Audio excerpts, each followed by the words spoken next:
Hi everyone. Thanks for coming to this webinar today.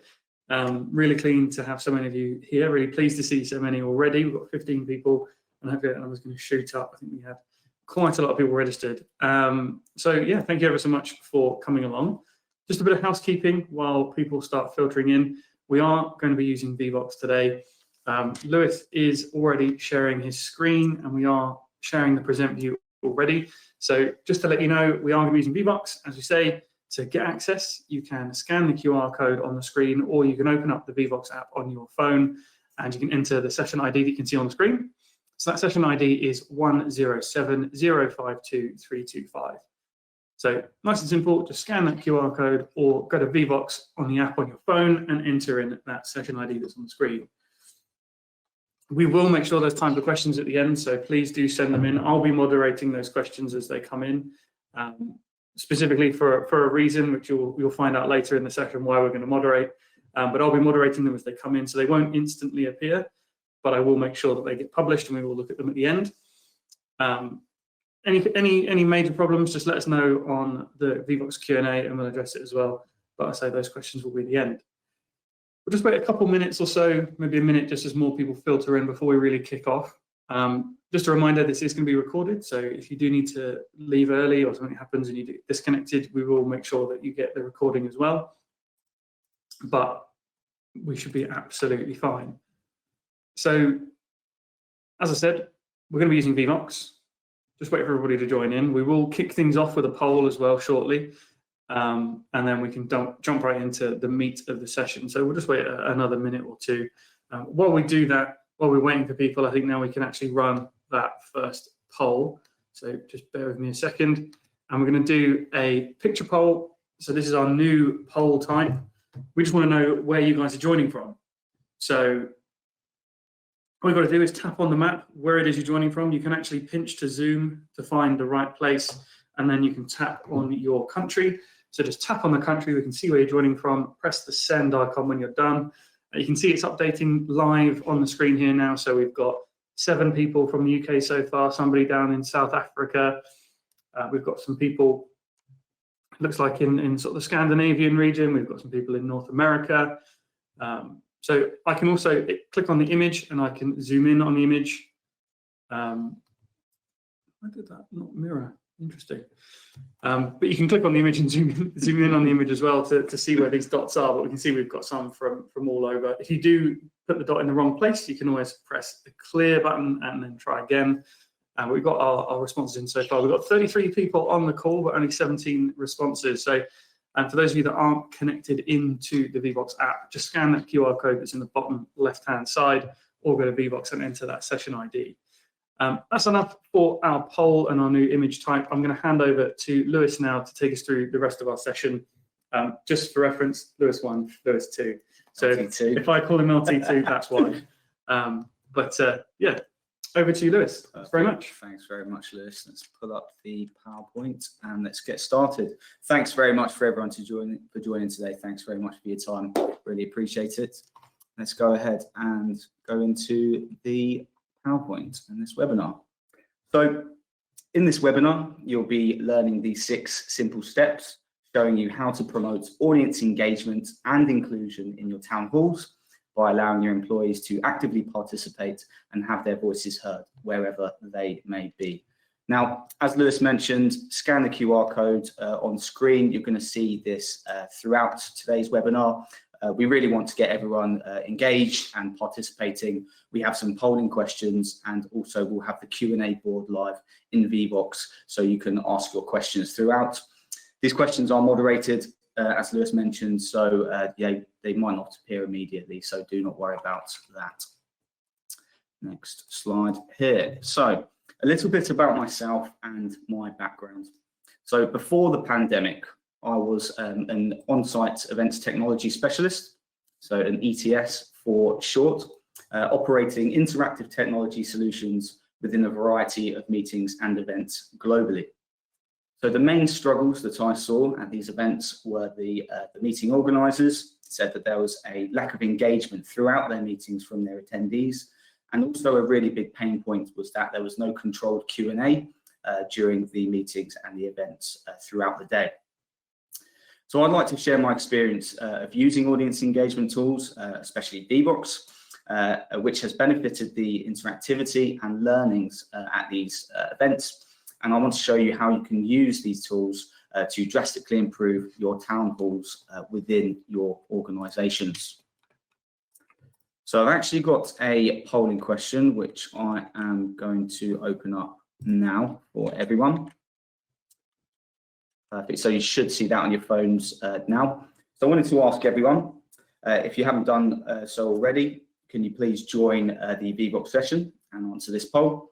What have been your biggest struggles whilst attending town halls and all hands meetings?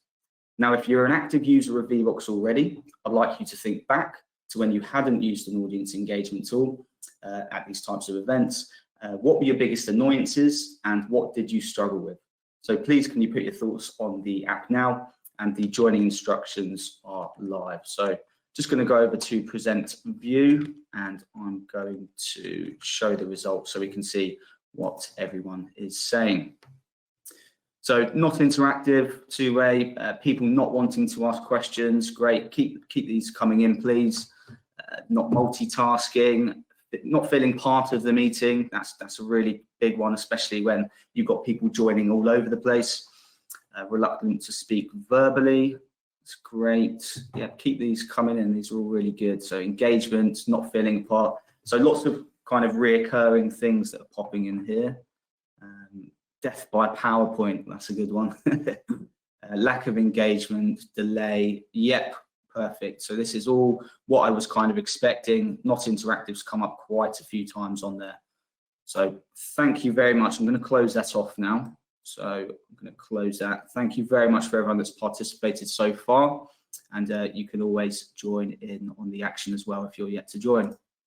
Let's head back over to the PowerPoint and we'll go over to the next slide. So there was actually a bit of research that was conducted by a lady called Alison Davis from Davis & Co. And she conducted a focus group and asked the people in attendance the top 10 things which employees hate about town halls. And here are the results. You can see them on the screen now. So we saw that quite a lot, those reoccurring themes: not participative, fake questions, uninspiring. I think I saw a bad PowerPoint, death by PowerPoint in there. So lots of reoccurring things that we're all kind of seeing in these town halls. And you'd like to think an engagement tool, an audience engagement tool, such as Vevox, can solve the majority of those things that are on that 10-page list there. So here are the key features of Vevox as a solution for company all hands and town halls. The anonymous feature is really great for meetings to seek that genuine opinions to drive informed decision making.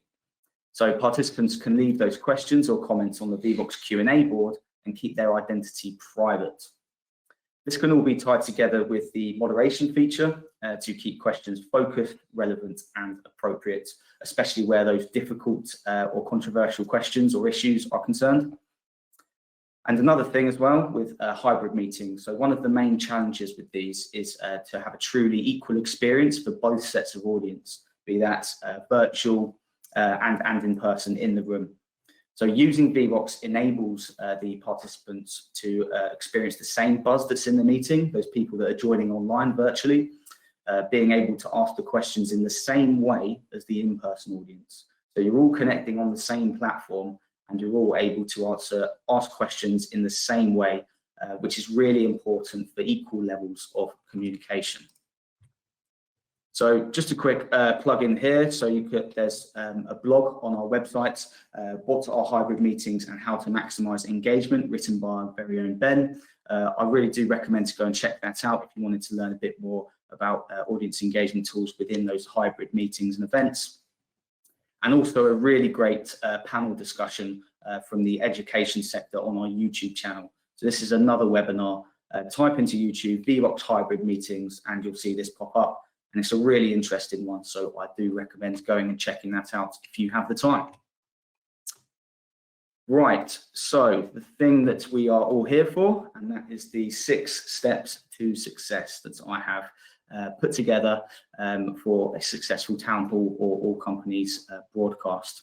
So I'm going to be going through each step one by one and giving you a brief overview of how those steps look with Vevox and how you can actually implement these within your town halls going forward. So step number one is the pre-meeting invitation, that pre-session invitation before the town hall has even started. And it might seem like a really small thing, excuse me, but it's really, it really is a key thing to get the engagement going before the meetings even started. So the 4 main points of this is this builds excitement for the town hall. So this is point number 1. Number 2 is it allows the audience to ask questions in advance of the meeting. So people are able to go onto the Vevox Q&A board and ask those questions in advance of the meeting.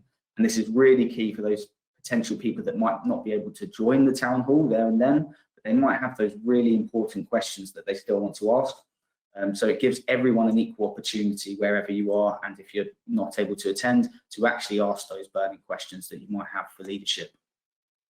It also gives the leadership who will be addressing the questions time to prepare a thorough and detailed answer.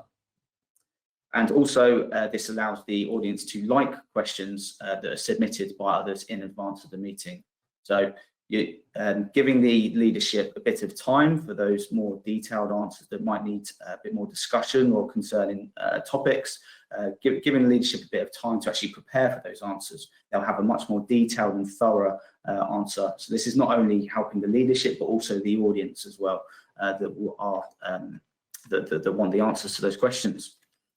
So really simple to do this in Vevox. I'm going to show you quickly on the dashboard. So I'm going to pull this over, and that is highlighting over here on your meeting, your Vevox session, going to the Vevox invitation and copying and pasting this piece of text wherever you want that pre-session invitation to go out to. So this can either end up in the, if you're doing this virtually or a hybrid meeting, in the Zoom or Teams invitation itself. You can send this out through an email or just an internal communications platform. And as soon as your audience do click on this link that's in that description there, they can go into the Q&A area and ask some questions, and then they will start to populate as the moderator pushes those through. So thanks for that, Lewis. So that's a really key point that I wanted to start off with. Let's go back over here and go to number 2. So the point 2, step 2, is assigning a meeting facilitator and also a Q&A moderator.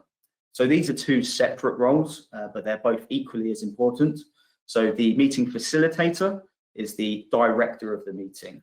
So they're the middleman between the leadership and the audience. And they need to be a confident and energetic person, because they're the person that's verbally communicating with the leadership and cueing those questions from the audience. And if you are using a tool like Vevox, they're the person that's facilitating the meeting and verbally communicating those polling questions that you might have, and making sure everything is going to and from the audience and the leadership panel correctly. So really key to have that facilitator, and for them to have a practice as well beforehand, in either a tech rehearsal or any kind of rehearsal with the leadership or anyone who's going forward before you go live for your town hall. Really key point. The second person on there, the moderator. So this is the person that pushes the questions live for everyone to see from the Q&A board, and this allows for better Q&A management. The moderator also keeps those questions on topic and relevant, filtering out anything irrelevant or inappropriate questions from the audience. So if I head over to Vevox and I show you exactly how you can get a moderator to work on your session for you. So I will head over to here. In the Q&A area, it's really as simple as sharing the Q&A link and sharing a moderator view of this link. So I've actually done this with Lewis before today. So he is moderating those questions that are coming in from you guys today. And the really good thing about this is you can send this moderator link out to anyone. So if there's someone just helping you out for the day, then you can send this link to them and they can push those questions and filter the ones that are irrelevant out so they don't go live to the audience. It's quite a key point here as well. So if I just show you exactly how it looks quickly, it's quite a key point if you were having more than one moderator, for those larger town halls, those 50, 100 plus people, to assign moderator roles for each person. So you might have one person looking in the needs review and pushing those questions to the reviewed area for your leadership panel to look at before they go live for everyone. And then you'll have someone else sitting here. So it's always quite key. And here's a top tip: if you did have more than one moderator, make sure they're assigned their specific roles and everyone knows what they're doing in that tech rehearsal before you go live. Let's move this back over here. So yeah, another really key point is to assign both these people and for everyone to know their positions and what they're doing before the start of your town hall. So step number 3, and we're getting on to polling questions. And the step number 3 is having an icebreaker poll. So this is a really good way to get your audience connected and participated in the meeting straight away. So we actually ran an icebreaker poll at the start of today's webinar, and that was the "Where are you joining from today?" image poll that Lewis ran. So it gets everyone connected right away. It gives the audience a sense of togetherness wherever they may be joining from. So especially for those hybrid meetings, if you have people joining from over the other side of the world, I think we have some people in the US joining today, it gives everyone a sense of togetherness that we're all in the same place at the same time. Consider the icebreaker poll a test question as well. So the audience are ready for when those real polling questions start, and they can have the Q&A board open, ready on their phones as well for asking those questions.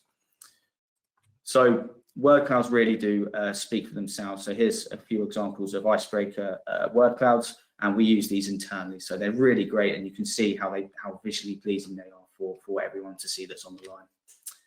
Another example here.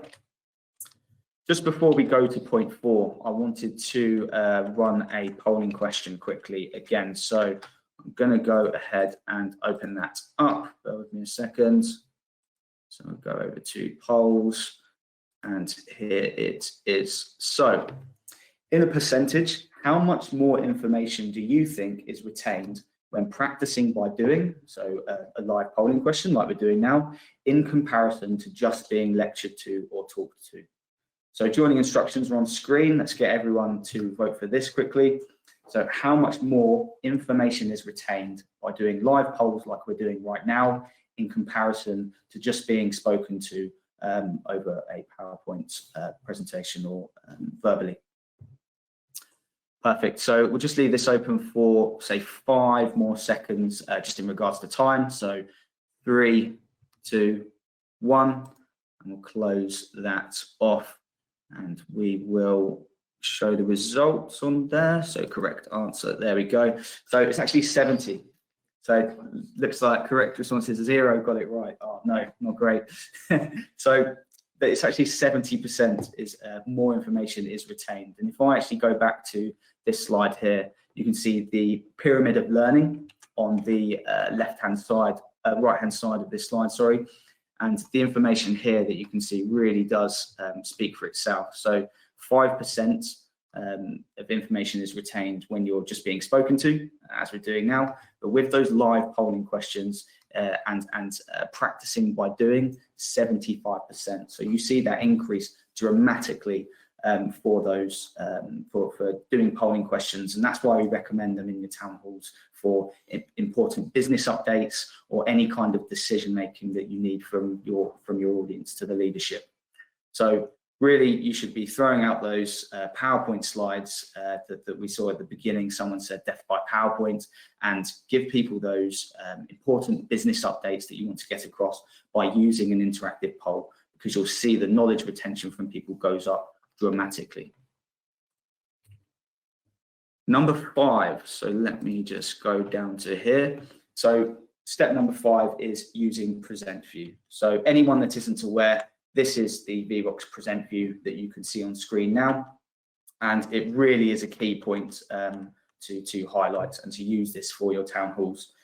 Because personally, when I was on site and I saw those people using Present View and projecting the Present View in the background, the attendees are so much more likely to participate. And I've just got here in the top right-hand corner that they're twice as likely to participate in the Q&A that people can see the questions on the screen as you're speaking about them, and if the facilitator of the meeting is interacting with those questions as they are being published. So really is a key point, and I've worked with people in the past that use Vevox for town halls, and they don't take advantage of the Present View because for whatever reason. I mean, you'll see the interaction go up dramatically if you are presenting that view for your Q&A and also your polling, as we've been doing today for the examples. So we just got a bit of a use case here as well, which I wanted to tell you about quickly, and that was with our friends over at Trustpilot. They are a review platform in the UK, and they were using us for one of their town halls. And you can just see this comment here. This is just an example that I put together, but they had their panel and their leadership on their panel, and they weren't branded up. They didn't have their Trustpilot merchandise on, but they had it underneath because they weren't sure if they were going to didn't want to show that or anything. But someone put a comment on there and said it'd be great if John was wearing his t-shirt. John saw this comment and he revealed the t-shirt, which everyone really appreciated, and they were all branded up. So I thought I'll share that with you guys quickly, just as a nice real life use case there. Finally, this is the last step for success, and it is anonymous feedback surveys. So what you really want to do is you want to gather the feedback from your employees with an evaluation survey right at the end of your town hall, and listening to what people want for the next town hall will help maintain and improve audience participation for next time.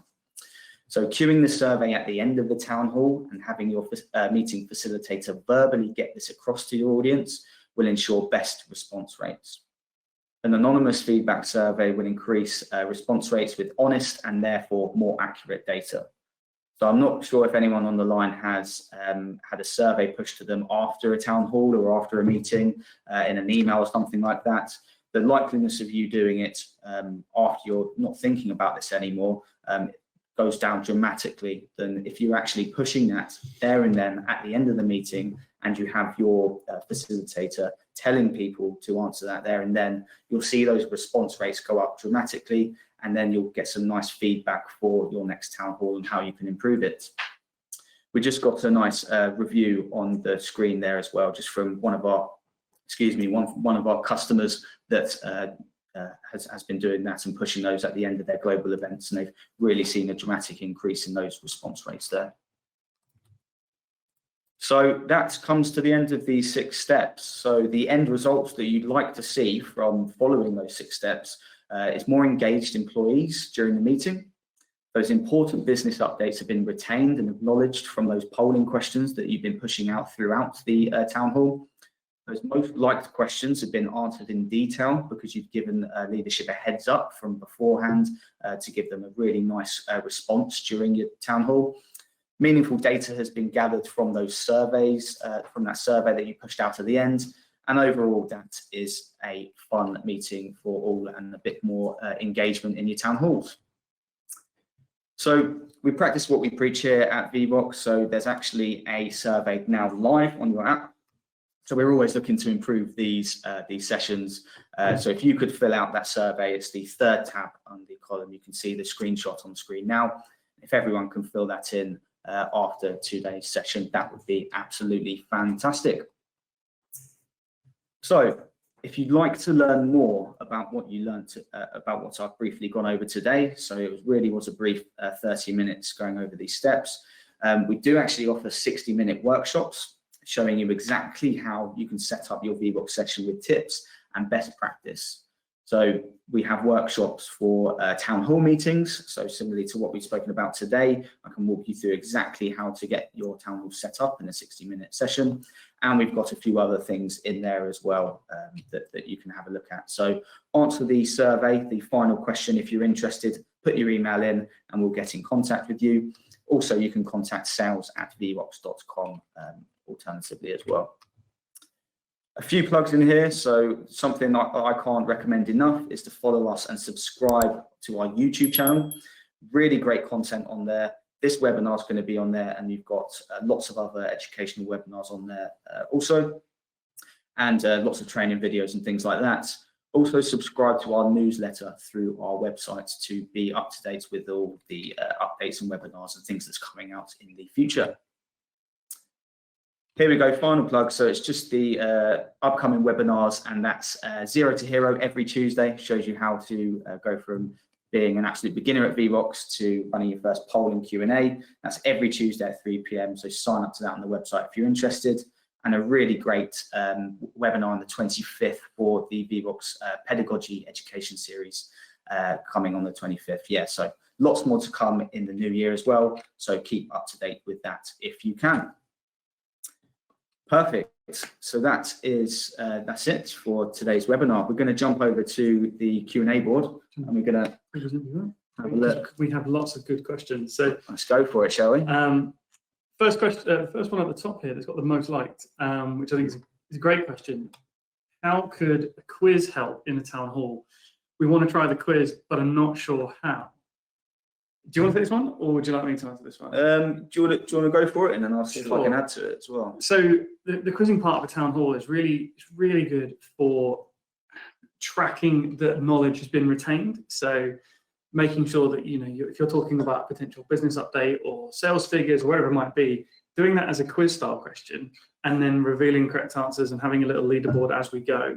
It's a little bit competitive. So people are keen to get the right answers and keen to participate. It's a bit more fun, but also you're then making sure by having these correct answer polls that people are actually listening to what you're saying. They're absorbing that information and they're engaging with the subject matter for you.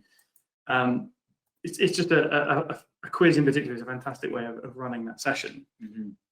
Have you got anything to add? I think quizzes are great in any kind of meetings as well. It doesn't just have to be those larger meetings, but anything that kind of brings that engagement up. So as we mentioned from that pyramid of learning, that 70% of knowledge is retained a little bit more, and you can even bring the polling questions into an interactive quiz. So those business updates that you might have, or anything that you want to get across to the audience during your town halls, you want to turn it into an interactive poll, and if there's correct answers on there, it's essentially a quiz, isn't it? So just really trying to get that knowledge retention level up is really great and key.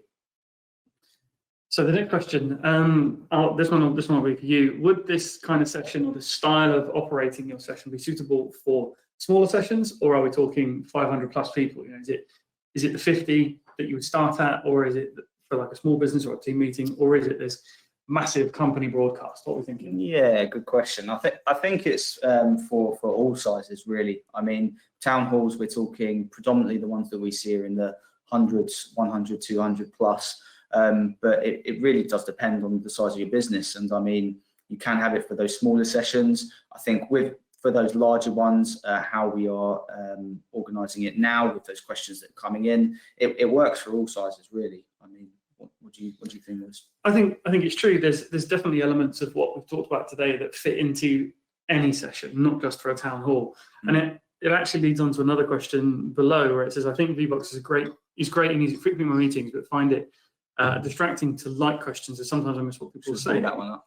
I know it's fine. We can put that one up in a second, but I think they kind of go hand in hand. So in these larger sessions, the way that we're running Vevox today is that I'm moderating these questions. I've pushed those questions when I thought that they were when I thought they were suitable. You can also use Vevox in specific ways where you might want to only publish, say, 10, 15 questions at a time, and then those questions are liked by the audience. So the audience still have that say in terms of what you answer first, but then they're not a distraction because they're not coming in all the time whilst those questions appear.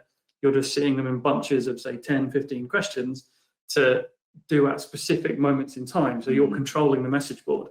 When you're in a much smaller session, having those questions coming through unmoderated is quite useful because you'll see those questions come in on the board and you can quickly like them. But I totally see what that second question was saying there. Yeah, I think it's with the amount of moderators that you have as well. So dependent on the size of the meeting, if it's only 50, potentially not going to see as many questions coming in, so you might only need that one Q&A moderator. If it's 500 plus and it's really large scale, then you might want to consider having more moderators, 2, 3, and having those set jobs that I spoke about earlier, pushing them in those different sections of Vevox. Completely agree. So the next most liked question, will this be distributed after the webinar? Yeah, absolutely. We can obviously have our report of all of the people that have registered and attended today, so we can make sure that we get that distributed. That would be no problem at all. Yeah. Another question here, why anonymous? I'm guessing why, just because it hasn't been elaborated on, why would you run a session anonymously over identified?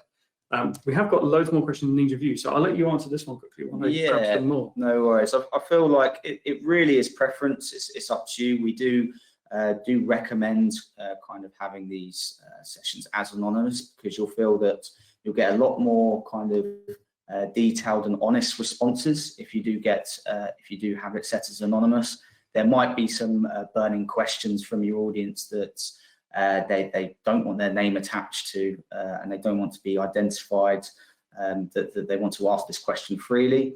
Also, if you've got some nervous people in the room that don't want to be identified or have their name attached to anything, that normally don't speak up, having it as anonymous gives them the kind of freedom to speak and not be kind of judged on that question that they've just asked.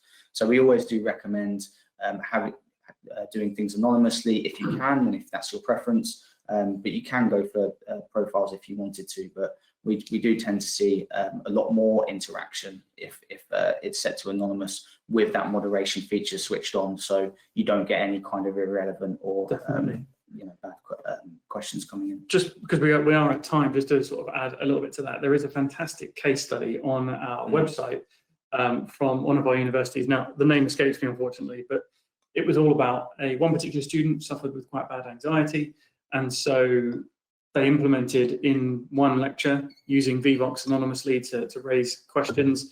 And it didn't just help that one particular anxious student, it actually meant it had an unexpected effect in that the questions coming through sort of quadrupled in number from everybody in the audience, not just from that one person who felt a little bit awkward. So it does create that level playing field for everybody. Yeah. Just one final thing before we go. We will make sure that we answer all of these questions when we send out the data report after, the slides afterwards. Definitely. There was one question here that says, how do I enlarge the question? And I thought that was just an easy thing to show or to say. All you need to do, as Lewis is going to demonstrate now. Yeah, for sure. Where is that question? Just click on the top one. Yeah. You can click on that question and enlarge it, and then if you click into the negative space behind it, it will then minimize again and go back into the poll. So it's the second one down actually. So you can click on that, and then when you're done, you can press the eye icon, and that'll disappear. I've been doing that in the background so that we don't see the mouse and things on screen, but the principle is the same. Yeah. That's kind of it for our time on our webinar. So if you need to go, that's absolutely fine. If you'd like, we can stay here and we can carry on answering these questions and continue sort of engaging with you guys. It's not a problem. So, if you need to leave, that's absolutely fine. We will send you the recording, but we've still got these questions, so we will answer them all as we go. So, thanks everybody that has now left. Thanks everyone. But let's crack on. So, once set anonymous, this was quite an interesting one. Can we track that later? No. If your session is anonymous, it is 100% fully anonymous. That's the whole point of the tool, is so that it is 100% anonymous. If you do want to turn identification on, you can do that, but any questions and answers for your polls and stuff that were sent anonymously to start with won't then be linked to that person that's then signed in with a name. They are technically classed as two separate attendees. So it is 100% anonymous. I think it's worth mentioning about the SSO there as well, and you can have different types of profiles on. So you can have your session set up with profiles, but you can hide people's names on the Q&A board if you want to. So that's another way around it. So people can see that their questions are coming on screen, but they don't have their name attached to them. So it looks like they are anonymous, but when they do log in, it will track them and let them know that that's being tracked through a single sign-on within an organisation. Thanks, Lewis. So that single sign-on is only available for enterprise customers or large institutional customers. Just wanted to point out there. But the next question: do you recommend PowerPoint plugin to Vevox? I found it a bit flaky, but that could just be me. I personally love it. I think it's brilliant. There's obviously some things that it can't do that the presenter view can, like the dynamic polls where they update. But then, you know, Lewis, I'm sure Lewis, you'll agree that you can do so much more with it with the analysis polls. That's what they're called. So you can combine previous sets of results together. You can total up results. You can compare results throughout the session. So you can answer, let's say for knowledge retention, ask the same question 3 or 4 times, and then carry on through that session and see how people are actually learning as you're going teaching that subject. Your personal thoughts? Yeah, there's some really cool stuff that you can do with PowerPoint, adding those comparison slides and customizing your slides and making your polling questions look like they really do fit into your PowerPoint. Today with the polling, I've just been switching over from present view, which you can all see now, obviously, and then over to my PowerPoint just with a shortcut keyboard on my keyboard there. But yeah, the PowerPoint add-in is really great, and if you were more comfortable having everything all in one place, having those polling questions alongside your slides, and all you have to do is press enter to move on again, I do recommend using the PowerPoint add-in for sure. So there's a comment here. Don't you mean somebody's put good to put the faces to the names further down? And I think that's quite funny. Can you put the faces to the name? I think that's quite good because we do have the same name. So I'll just hide that one. How can I have different Q&A for different sessions inside the same meeting? Do you want me to answer this one? Yeah, go for it. So there's actually the ability to add it in a host message. So this is something that I do typically if I go and run an event. So I was recently at the IOIC event doing all of the Q&A and stuff in the background. And essentially you can add in what's called a host message. So I'm just going to say this is a host. Oops. So this is a host message example. That should now appear on your phones. You can see it's appeared at the top of the screen because we haven't got any other likes for questions. That host message example can be an instruction about, you know, let's talk about this particular topic, or let's put your questions to this particular speaker. It's also possible to entirely clear off the Q&A board between sessions. You can use those host messages in your data report as breakers in your Q&A. So you might have 10 questions, and then you've got your host message that says, you know, end of session, and then you start with your next questions that are directed to speaker number 2, and then again, end of session, and your data report will break all of that up as well. It's just a nice way to clear off that board. We are also working on some things behind the scenes, not to give too much away, but hopefully within sort of, you know, next 6 months or so, hopefully that's not stepping on Matt's toes here, but we aim to have things like Q&A tagging and stuff being brought into the platform. So you can organize your Q&A even more efficiently than just doing what I've said to you here, but the host message is already available. Nice. Let's hide that host message as well. Actually, I'll leave it there. Can participant name? Can you put in a name for the quiz? That's not quite sure, but I think what they mean is if it's anonymous, can you add a name for the Q&A? Sorry, can you add a name for the quiz? Now, if you want to, you can turn identification on mid-session. It will ask people to rejoin, but then mid-session, they'll be able to put their name in. You can do the quiz where their name will be attached, and then you could always turn it back off again if you wanted to do it that way. Yeah. That would be my advice. Yeah. Do you support town halls if you need? Yes. Yes, we do. We can support you with the consultation beforehand. I know Lewis can do that too. We have actually helped run town halls for other customers. There is obviously costs involved for our services, but you know, we absolutely can come and help you. That's no problem. Indeed. That's the same question. Any tips to using Vevox in a fun way for year-end town halls? Oh, you've thrown that one on me. I'm throwing that at you. Oh no, it's on the spot. Quick. We've already spoken about quizzes, though, haven't we? I mean, yeah, quiz is the obvious one, isn't it? The quiz is always kind of fun, engaging polling that you can have involved with your meetings and your town halls. But yeah, I would say absolutely it's the quiz. You can create a little, you know, we've done it here internally, have little pub quizzes. You can have rounds for different like different genres and things, and you can provide prizes to your winner. So when you display the leaderboard, you'll get confetti and a medal on your phone, and you'll be able to hold it up to the camera to show that you're the winner. Likewise, if you're in person and you're doing an event physically, you can always hold your phone up to the host. But yeah, I would say it's definitely quizzes. For sure. We've got one more question that's sitting in needs review, so I need to go and get that. Can you share the case study? Just publish that. Yes, we can. That case study will get published. We will share that to everybody. That'll all get put round with the slides that we're going to share and the answer to some of these questions that we may have forgotten as well. But that is all of our questions. So it just leaves me the last thing to say, thank you very much to Lewis for putting on an awesome presentation. Thanks to everybody for all of your amazing questions as well. We had more than we thought we would, so we have run over on time. So if you are still hanging around, thanks for sticking with us. It's been really good. But yeah, thanks ever so much, guys. Much appreciated, and we'll see you soon. Thanks very much, everyone. Enjoy the rest of your days wherever you are. Thank you.